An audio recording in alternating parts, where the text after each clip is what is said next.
Okay, hi folks. This is Dr. Leo Gordon conducting ongoing interviews for the Cedar-Sinai Medical Center Historical Conservancy. We're anxious to get physicians of all specialties who have been on the staff for many years, and it's our pleasure this morning to have with us Dr. Dudley Danoff from the Department of Urology. Dr. Danoff, thanks a lot for coming down for this interview. Let's start at the beginning. How did you get to the Cedar-Sinai Medical Center? Well, I came by way of the East Coast and finished Columbia Presbyterian, Princeton, Yale Medical School, had every opportunity, and I said, the weather, the people, the frenetic pace of the East Coast, there must be something better, and I heard about this place, California. I'd never been here. It was before television, of course, and I came out here once to see a Rose Bowl. It was fogged in, but I said, this is the place. And newly married, came here, no money, no fame, some skills, and it's been a great 50-year ride. 50.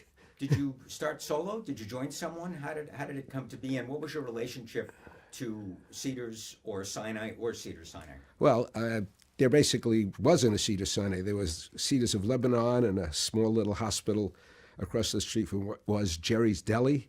So I joined the clinical faculty at UCLA, and I joined a older urologist who had an extremely established practice. He had all the low-hanging fruit and no skills. I had no fruit and all the skills. So from day one, it was a huge, huge success. And then they put up the big hospital, and I actually was the first guy with some balls, as we say in urology. Yeah, we might edit that one out, but we might leave it in. Well, it's just the urologic. It's not pejorative. Exactly. Okay. Yeah. And I saw the potential. I took this huge space. Actually, I expected the Cedar-Sinai would have about 4 urologists. So I had big space in what was the East Tower at the time. I was the first guy in there, and I had good credentials, and I made them make me a guarantee that they wouldn't give anybody better rent per square foot than I. Said, here's a bright young guy from the East, and we gave Dr. Danoff, $1.50 a square foot, but for you, $1.35. That never happened. I thought 4 urologists would service all of Cedars. Now I believe there are more than 50 on the staff and counting. So I had some guts, and I did it, and all my dreams came true. I have a huge group, all super guys. And the interesting thing is we are totally independent of Cedars. So we're on the grounds. We use the facilities. Our patients are grateful. But we have no fiduciary relationship with Cedars, and it's been just great. Kind of a little bit of a love-hate, but it's been great. How many years have you been on the staff? Since 1971. So 71 was before this hospital opened. And it was before the office towers were built, yes. So Dudley, 1971, that was before this place was built and opened. So you had 2 hospitals. You had Cedars of Lebanon and Mount Sinai. Yes. Which hospital was your initial practice? Well, was it both of them? No, it was Mount Sinai for sure, because the younger fellows were there, the hungry fellows. Some of the older guys who had been there from, believe it or not, the Second World War, boxed out the younger guys, which was primarily the reason that young Mount Sinai was born. But in those days, traffic not being what it is today, I went to 4 or 5 or 6 different hospitals. Brotman, Temple, West Side. But after about a year or 2, I said, no more, Cedars only. But that was pretty typical of a young surgeon getting started, and the town was schlepping to all those different absolutely hospitals. Well, you've been on the staff a long, long time, and separate and distinct from the many advances in urology, what would you say your most memorable memory, your most memorable event in that long career? I know that's a hard question. Thousands, but yeah. Something comes to mind. So before EMI, Cedars, of course, being Cedars, want to be in the forefront, developed an EMI system, CS Link. and they rolled it out with great fanfare and people and hiring, and it was very unique, new to the hospital. It was very unique and new to the staff members. It was very confusing, and it was hyped and hyped and hyped to $31 million worth of hype, and it came online with a lot of helpers, and it was a disaster. It took away the doctor from the bedside. It took away the doctor from the patient. It took away the doctor from any interaction with the patient and punching in things. It was non-intuitive. And the hospital said, "Phew, this is the greatest thing since chopped liver." And I kept saying, "This is not." And I got up and spoke loudly and organized what I would call a revolt.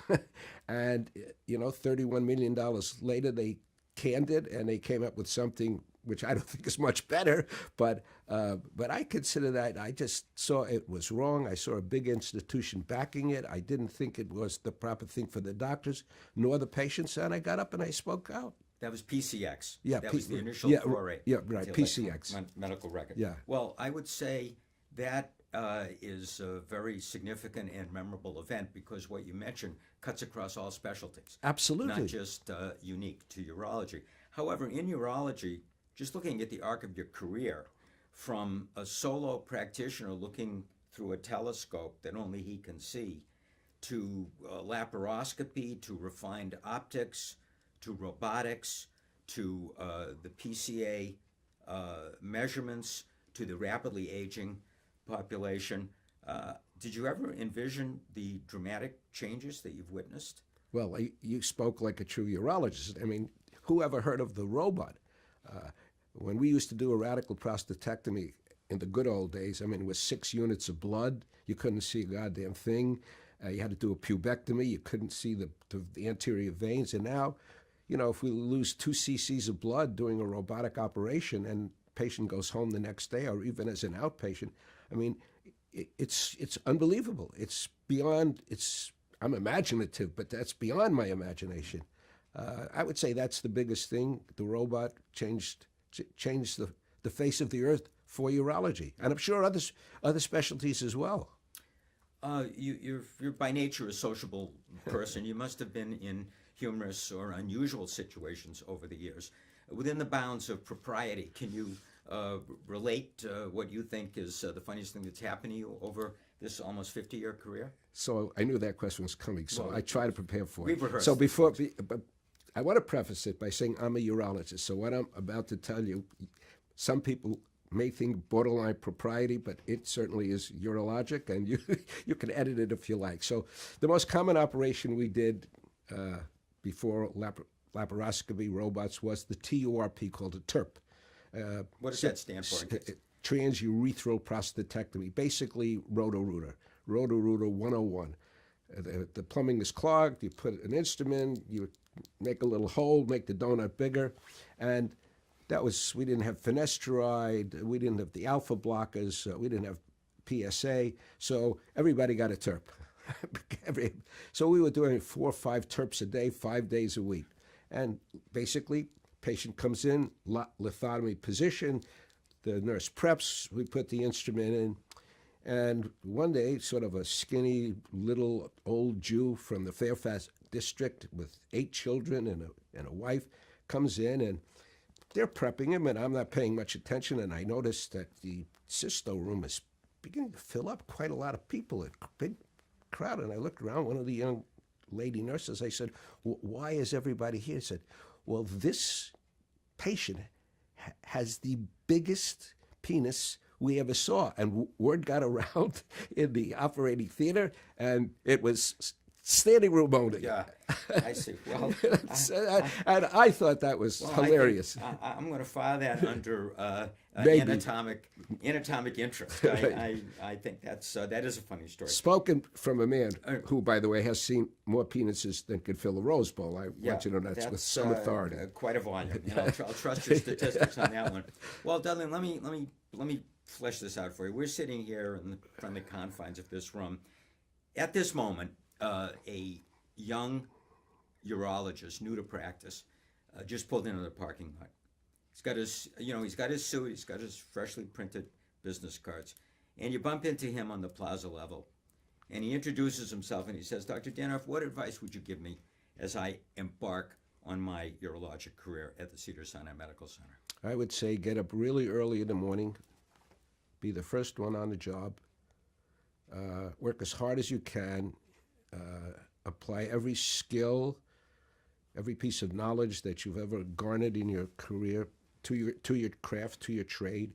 Go home at the end of the day later than anybody else, having worked harder than anybody else, and never look back and see who's catching up to you. If you get up and you give it your best shot and you go home, you don't have anything to regret and only something to look forward to. And you'll be smiling, because I'm smiling after 50 years and I don't want to quit. And I think that's my mantra. Well, very sage advice from a good friend and a most respected member of the Cedar surgical community. Thank you very much. Leo, it was an honor. Thank you.